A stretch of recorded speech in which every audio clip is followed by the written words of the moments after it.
Well, welcome back to the show. Today I have a friend that goes way back. We haven't talked much in the last, well, I'm going to say like 25 some plus years, but Anthony Hamilton and the world you may know him as, is it Freight Train, right? Anthony Freight Train Hamilton, or you put it in the middle. Do you put it in the middle? Is that right?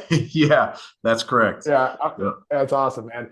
So, been watching your story, and there's a couple different things that I'm excited to unfold within your story. But I first want you just to introduce yourself and kind of tell you like how you kind of found your path, kind of basically the same thing you just kind of described to me before we hit record. So, if you just introduce kind of what led Sure. you to what you're now doing and the whole journey, that'd be awesome for people to learn.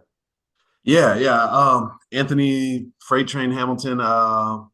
I have pretty much grown up in combat sports or just sports in general. I kind of found this path to MMA several years ago, almost by mistake. I was telling Ryan like I just I was a football player at the time. I thought that that was all I was meant to do and going to do, and was chasing that dream for a while. Kind of got into some other sports to kind of complement football, and I ended up finding wrestling. Fell in love with that sport. Pursued all of the sports all the way through high school, but it was football that I really thought that was meant for me. But God had other plans, and so I ended up just the way things worked out. I ended up wrestling in college, had a lot of success. We ended up losing funding for our wrestling programs, as a lot of schools did around the country. And then I moved into football for the last part of my eligibility in college. Um, And where'd you go to school? Where'd you go to school, Anthony? I went to Pacific Lutheran University and then Central Washington University at the tail end. Go So I, Cats, man. yeah, and so I was chasing that dream for a long time. I worked out for some professional football teams after college. Um, went through that whole trial process, but as you know, Ryan, like it's a short-lived life. So if you can get in there and spend just a few years, that's more than most. So, but anyway, I worked out for some pro teams.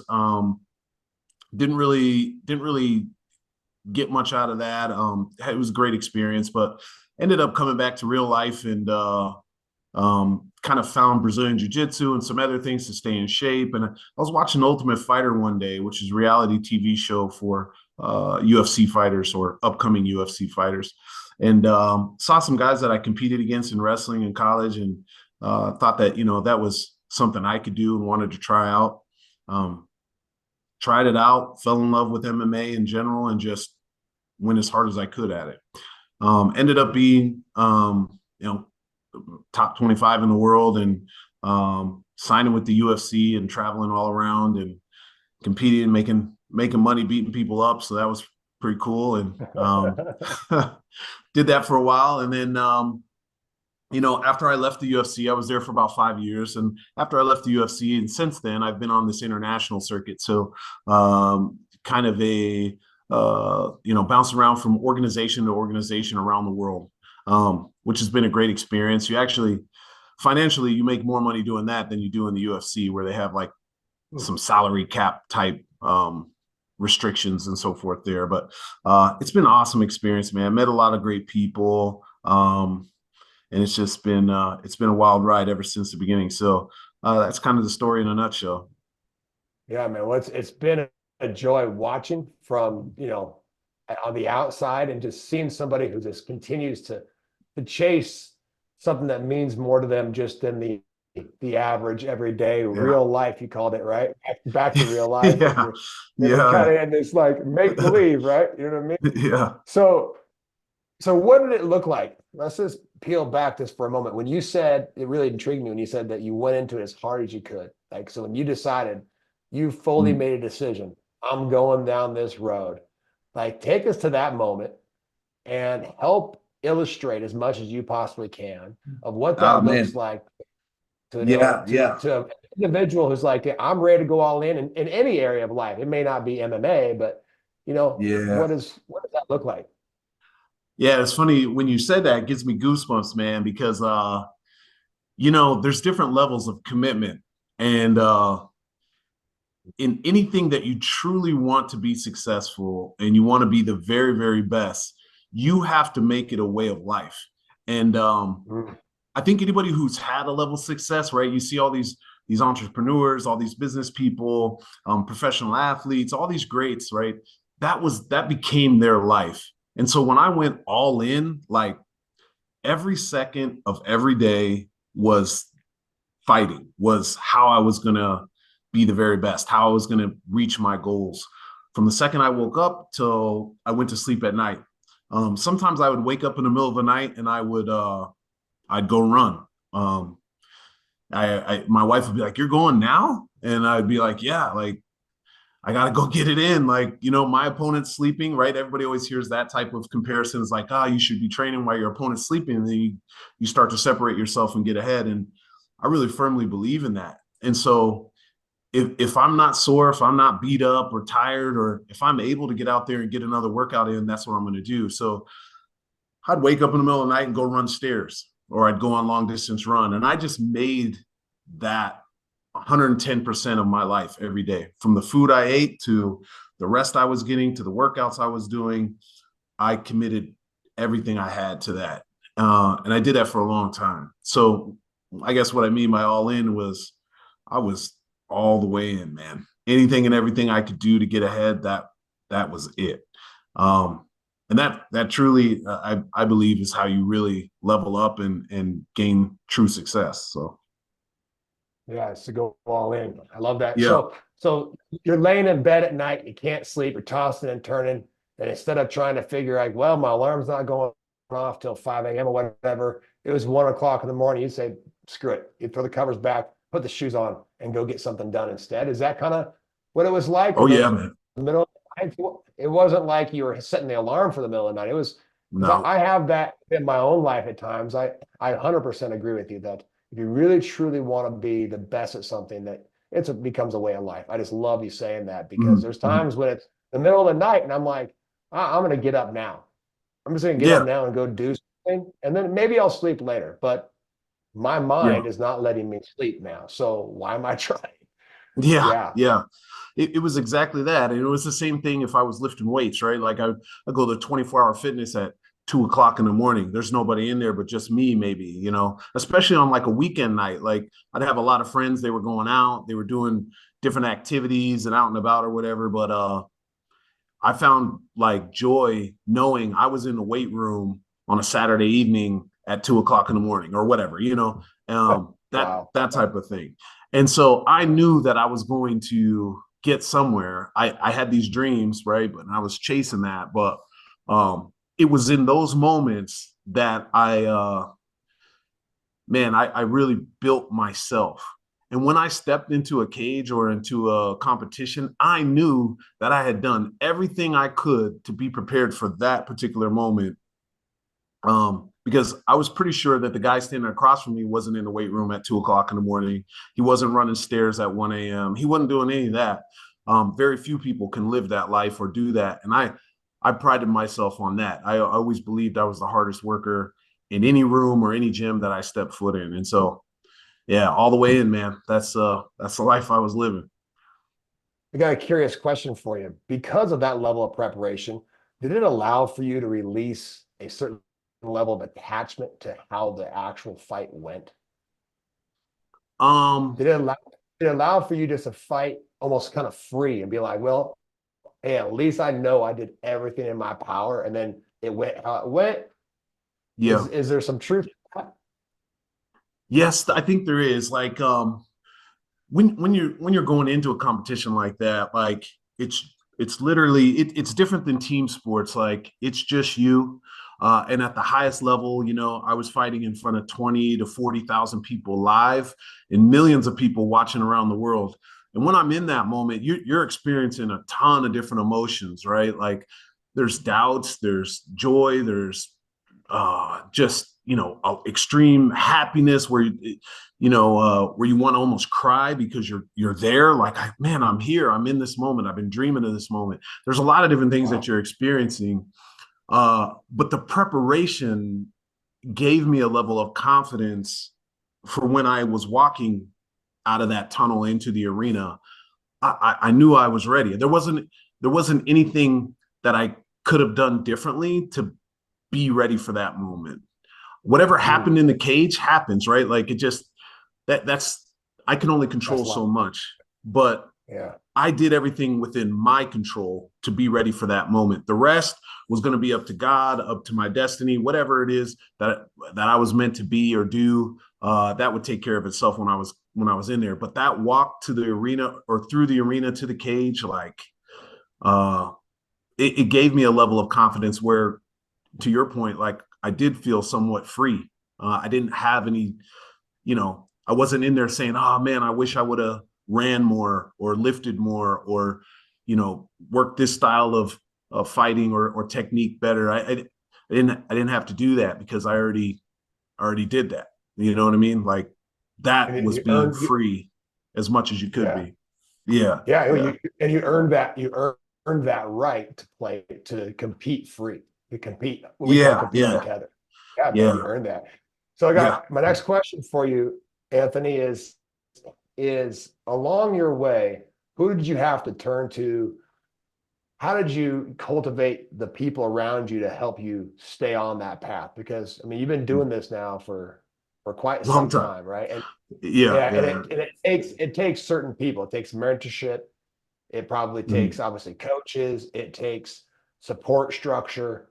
Like, how did you Yeah. make sure that you created your environment to set yourself up for success? Sure. So growing up, I didn't really have anyone. It was just me. I didn't have parents. And the story, my story is probably common to a lot of like, low income athletes or low income families with athletes that are coming up.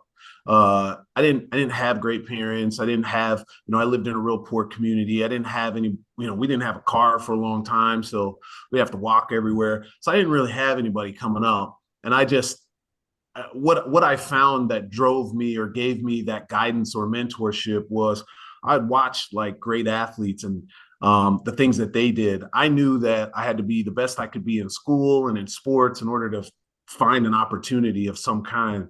So I just did that. Uh, and that went all the way through college. Later in life, after college, I got married. I had this amazing lady who gave me love and structure and support, things I never had before. And Mm, honestly, I wouldn't have been able to accomplish all of what I accomplished if it wasn't for her, because she gave me what was missing, and she was there for me when nobody else was. And so that I truly believe is what elevated me to all of these successes that I had in fighting. Because without her, I was alone. I didn't have anybody. So she was my best friend. She is my rock and my support system. And so she was the one that took me there. The rest of it, I had a ton of talented coaches and training partners, and I mean countless people. Too many to even list. But UFC guys and famous, trained with, John Jones. And he's the GOAT, the best MMA guy that's ever lived. I went and moved to Albuquerque and would live there part-time, and train with a team down there. And there was, arguably one of the best coaches in MMA down there, and trained with him for 9 years. Uh, yeah, so I had a ton of great people around me. And I guess to your question, when you're asking who do I surround myself with, I was trying to surround myself with the best. right. When I would seek out a particular, you know, I guess team, or if I wanted to train something that I needed to get better at or improve, like I wasn't gonna just find somebody down the street. Like I wanted to go to the best. So I would travel. I'd be in Las Vegas. I'd be in, Albuquerque, New Mexico. I would be in Chicago wrestling. I'd be anywhere and everywhere I could be to get that best training. And so that's just what I did. And then at home, my wife Candace, she was the rock of our family and took care of the rest. Yeah, that's beautiful. I love this. Mhm. It was one of the things that I've tried to do in the last 10 years of my life as I've transitioned from being a college football coach to doing what I'm doing now, is being Mhm. a seeker of understanding really how the mind works and how we can reach performance levels and maintain them and a level of potential and even spiritual freedom. I have seeked out always to say like who's the best in that specific area that I'm researching, right? So that's what I hear Yeah, you yeah, saying too is it goes through go find who has done it before you and learn from them, right? Now yeah, I want I yeah. want to I want to turn this conversation a little bit to because even just watching, like I said, even in this conversation, like man, super inspired. But the thing that I'm the most inspired about, and the reason why I'm like, man, I gotta get this guy on my show because number one, you obviously have a huge heart, right? You obviously have somebody who has, like I said, just stayed resilient all the way through your circumstances you come from, stick to everything, like committed to a path and like that's where I'm going. And Mhm. then made it to the highest level, right? And then continue to stay in the game at a high level. Like that's not easy to do, right? But the Mhm. thing that I believe is the most inspiring is now watching your relationship with your son. Mhm. And his Mhm. name is Tank, right? Is that right? Yeah, his name's Mercer, but we call him Tank. Um, Okay. and he is a different individual. This is a special young man. So I'm blessed to just be his dad. But Tank is definitely the perfect moniker for who he is, because he is a high level weapon. That is for sure. So it's been awesome. Yeah. And you kind of see yourself coming out in him. Yeah, yeah, it's a different it's different circumstances, right? Like he has his parents, he has a amazing support system, and he has some resources, and but I see him like his level of commitment and work ethic, um, just his strength. I mean, he's 10 years old, but if you had a conversation with him or you just watched him, you would realize that he is way beyond 10 as far as maturity and his mind is concerned. So but yeah, I do see a lot of similarities, but he's going to be a better version than I ever was. Yeah, well, Yeah. it's the thing that I want to illustrate is we I believe as a culture we far underestimate the influence we have on our environment as leaders, as Mhm. parents, as coaches, right? And that he is a product of the environment that you have created, right? You've created a specific environment, not only just because of what you have done, right? But this young man clearly not only has the confidence, but he has a certain level of faith and belief Yes. and commitment to right to step into that. And the picture, the video that you shared the other day is what I'm like, all right, I gotta call Anthony because you guys were out. I don't know, it was something like you had just gotten back from somewhere. I want you to tell this story, but you're out in Yeah. the dark at night in the wintertime and he's running. Like it's a scene right out of Rocky, right? Yeah. I mean, it's straight out of Rocky Yeah. where he's out running and I'm assuming you're in the car driving, right? And Yeah. the Yeah. Yeah. headlights are kind of shining so he can kind of, Yeah. see where he's going and he's protected and you're like, this guy, man, this is like, Yeah. Yeah. When I'd be training for fights, my family would load up in the SUV and they would follow me, um, day or night or whatever, and they would do that exact same thing. Like they would be driving behind me with the high beams on, and I'd just be running. So this is the life that Tank knows. Like this is all he's ever known is to see this level of commitment and work ethic. And so as he's been on his journey, he wants to do the same thing, if not more than what I did. And so he came back from practice, or we got a workout in, and he was like, I kind of want to run.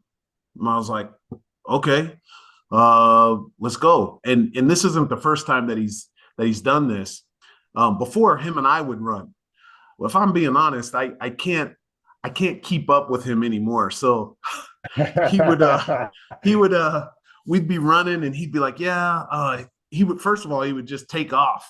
And I'd be like, man, I was like, Tank, ain't that type of run, man. This is we're supposed to be pacing ourselves, you know. It's 3 miles or whatever. We're just trying to get this running. Well, then as time would go, he'd be like, "Yeah, Dad, I'm gonna go ahead and just go a little faster." And so he would take off, and then I'd be trying to catch him. Well, it's gotten to the point now where I can't keep up with this guy. So now I follow him in the car like they used to follow me when I was running. That's And even back then, he would, when he was 5, 6 years old, he would tell my wife, like, "Hey, I'm gonna jump out and run with Dad for a little while." And he would jump out of the car and he'd run for, a mile or half a mile or whatever. And then he'd jump back in the car and he'd drive for a little bit and he'd jump back out. And that would go on for a while until we finished the run. But now it's all about him, man. So yeah, he came back. He was like, "Yeah, I'm trying to get this run in." We had practiced for like, I don't know, hour and a half, 2 hours or whatever.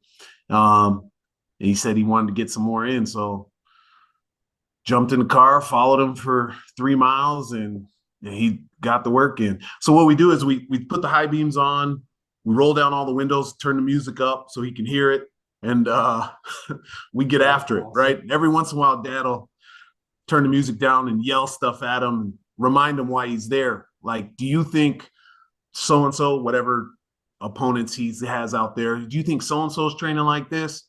Why are you out here, Tank? Like, how bad do you want it? Where do you truly want to be?"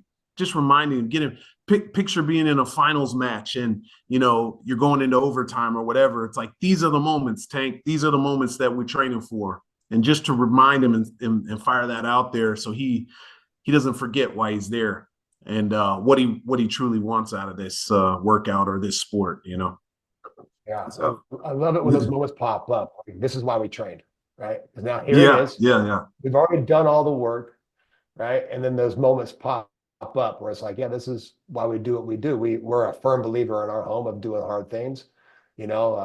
Last Veterans Day, my son and I started at midnight and did 1,000 burpees together. Just Yeah, because it was awesome. it was Veterans Day, right? You know what I mean? Yeah, And yeah. that was the first time where he had beat me in a workout, and I was like, damn. It was Yeah, one of the yeah, same yeah. deal. He made it to 1,000 before I did. He was like, "Do you want me to help you with yours?" I'm like, "No, you're not helping me with mine." Yeah, perfect. That is awesome. So what is it? What is it for you what has been your why all these years, and what continues to be your why? Like, what is it that motivates you? Man, it's I don't know. It's I like to think of it as you probably see these guys out here like a David Goggins and all these other guys, and I guess it's similar. Like, I don't want to miss any opportunities. I don't want to be sitting at 50, 60 years old saying, "Oh, well, what if?" Or maybe I could have. I don't want that type of result when I get to that point in life. I want to be able to say that I did everything I could to be the best I could be and take advantage of every opportunity and go for all the dreams and goals that I have. And that's been the why from the very beginning. But then now it's even bigger than that. And I have kids, I have a wife, family, right? Like, so to continue is, it's changed a little bit. I want to be healthy. I want to be, still want to be able to keep up with Tank or try to anyways. I have a daughter named Ava who's a cheerleader, a competition cheerleader and gymnast. And, I need to be somewhat active to be able to be still cool in her mind. Want to be in shape so my wife my wife and I can grow old together, but just in general, like, I need to stay ready just in case whatever life brings. I'm prepared for that moment. And so those have been the driving factors to continue down this path, and those are the ones that get me up every day and motivate me. Yeah, you don't have to get ready if you stay ready, huh? That's right. Yeah. Yeah. I love it. So when you project forward in your life a little bit, like, what do you see? What's next for you? Like, next 5, 10 years? Like, what is it when you project forward? Where does your mind go? Yeah, I think the fighting is coming to a close. I've talked about retirement several times. I actually Because I thought you semi-retired. were, I thought you were done. I thought Yeah, you were yeah. done a couple of Se- times. I've been watching se- your journey, and I'm like, there yeah, he's back again. He's back again. I see his name on on yeah. the card again. Yeah. Yeah, it's semi-retired. But then various reasons pulled me out. So like there was a guy that I was supposed to fight several years ago. The fight was lined up a few different times, didn't work out. I feel pretty strongly that that was the one that is the loose end I need to tie up. And so there's that. And then the opportunities overseas are they're amazing. To be able to go over to these countries and, see those people, meet those people, learn about their culture, go and still be able to compete, which I love to do, man. If I could compete forever, I truly would. Um, you know, Being able to train alongside my son, not only just wrestling, but like, we train boxing, kickboxing, and all that together as well. Just that whole journey, man. I'm not quite ready to let it all go. So, but we're getting Yeah. close. So I think in the next year or more, we'll actually close the door for good. I can see myself continuing to coach Tank. Like I coach a couple of his club teams now. So being a part of that for a little bit longer. At some point, I know I got to let him go and go with other people, but Dad's still in there right now. Not until he finds someone who knows more than you do, anyway, right? Yeah, yeah, That's yeah, yeah. We've partnered with a few folks that are just amazing coaches for him, great youth coaches. Um, and then I just kind of been alongside those guys. But at some point, dad's gotta just be a dad, not a coach. So and at some point we'll get there and then I'll do that. But yeah, I really just see myself helping Tank for the next couple of years until that point, and then finish this fighting, and then I see myself maybe doing some CrossFit or I don't know, maybe some grappling tournaments or something like that, just to stay in shape and get that competitive fix every once in a while. So yeah. yeah, Any sort of business ventures that your mind goes towards or anything like that? Not really. It's just no, being a um, father. the business ventures I've talked about opening a gym. I've talked about starting other businesses and so forth. I don't know. I kind of that's a lot of time and commitment, and I wouldn't be opposed to that. It's just right now for me, it's all about the family. Like I don't know if I would have enough time to be able to focus all on that. Tank and I travel almost every single week to different places in the country. My daughter's traveling now, so I want to be there for that. Still need to be a good husband and partner. And I don't know if I'd have enough time to do very much business, like if I started a business or something like that. But Yeah. maybe somewhere down the line. Don't know. Well, well, Yeah. I can't wait to continue to watch, not both kids, obviously, but Tank is, in my awareness and seeing what he Yeah. does. Yeah. And Yeah. yeah, so it'll be fun to see what comes from that Thank young you. man's will, man. Holy cow, right? So I Yeah. wish him Yeah. the absolute best.